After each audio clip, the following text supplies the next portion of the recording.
कृपया इसका स्क्रीनशॉट निकालें और फ़ोन नंबर और अदर डिटेल्स शांति से पढ़िए या प्रिंट निकालकर इसे शांत भाव से पढ़ें और अपने फैमिली में कुटुंब में इसका लाभ देवे। तब सेवा सिमरन इन्फॉर्मेशन के पेज 2 पर ये बातें लिखी है, इसे शांति से पढ़िए और अपने कुटुंब में इसका लाभ दीजिएगा, यह आपको विनंती है। दिल्ली में विवेक विहार यानी आनंद विहार मेट्रो उतरिए, वहाँ से जैन मंदिर के बाजू का राम मंदिर विवेक विहार एरिया में यह शिविर चल रहा है 2 नवंबर से 7 नवंबर तक। सत्यनारायण गोयनका गुरुजी ने 29 सितंबर 2000 में राष्ट्रसंघ में कहा था कि राष्ट्राध्यक्ष के मन के अंदर अगर दया, करुणा, प्रेम, शांति रहेगी तो जग में दया, करुणा, प्रेम, शांति आएगी।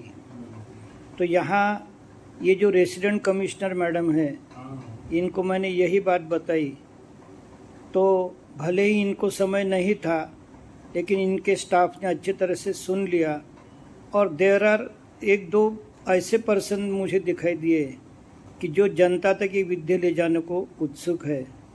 तो इसलिए अधिकारियों के मन में दया के प्रति, जनता के प्रति दया, करुणा आवश्यक है। महाराष्ट्र रेसिडेंट कमिश्नर मैडम के थोड़े से सहयोग से बहुत बड़ी जन जागृति हुई है। वह कैसे, नीचे देखिए। यह मैडम बताती है कि उनका नाम मोनिका सूर्यकांत पाटिल है, उम्र 33 वर्ष है और महाराष्ट्र पुणे से है और यहाँ उनका मोबाइल नंबर भी दिया है। और वह अपनी जीवन की कहानियां बताती है कि जब वो 2 साल की थी तब उनके दोनों आंखों में हाई मायोपिया यानी निकट दृष्टि दोष हुआ और रेटिना डिटैचमेंट भी शुरू हुआ। इसलिए उनके चश्मे का नंबर -16 था और उन्होंने अहमदाबाद, जालना, हैदराबाद कई जगह पर आंखों के इलाज किए।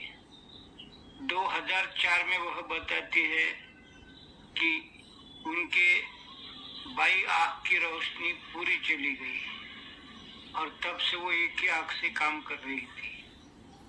बाद में वह बताती है कि जैसे जैसे उम्र बढ़ने लगी तो जो एक आंख थी उसमें भी रेटिना डिटैचमेंट शुरू हुआ और उसके कई जटिल ऑपरेशन हुए। अंत में वह बताती है कि 2020 में उसे आंखों के अंदर के बाजू सूजन आने लगी और उनकी परिस्थिति बहुत गंभीर हो गई। और जो हमारे आधुनिक चिकित्सा विज्ञान के डॉक्टर है वो बोले, बेटी इसमें कोई इलाज नहीं, जीवन भर खाली स्टेरॉइड लेते रहो। वह 2 साल स्टेरॉइड लेते रहे जिसके साइड इफेक्ट से उनके शरीर और मन पर बहुत गहरा असर हुआ। इसके बाद उनकी लिवर और किडनी भी खराब होने के चांसेस बढ़ गए। अब ऐसे इसमें आदरणीय राष्ट्रपति मैडम, मैं बार बार कहता हूँ कि हमारे पृथ्वी पर एक ही राम बचा है, वह डॉक्टर गोपाल शास्त्री। जब वह डॉक्टर गोपाल शास्त्री जी के शिविर के संपर्क में आई 2022 में और वो शिविर के अनुसार ये चाय दूध बंद किया, तुलादान किया और ये जो दिनचर्या है मैडम, राष्ट्रपति मैडम जी, इतनी सिंपल है, इसमें दवाई नहीं, गोली नहीं, एलोपैथी नहीं, आयुर्वेद, होम्योपैथी कुछ भी नहीं। सवेरे 11 बजे तक भूखा रहो, 11 बजे ग्रीन जूस, 2 बजे नेचुरल सलाड, इस तरह का ये खान पान है। तो वह कहती है कि अब मैं पूरी तरह स्वस्थ हूँ और अच्छी बात यह है कि उनके आंखों के डॉक्टर कहते हैं कि बेटी ये जो तू कर रही है ये सही है और इसको शुरू रखना।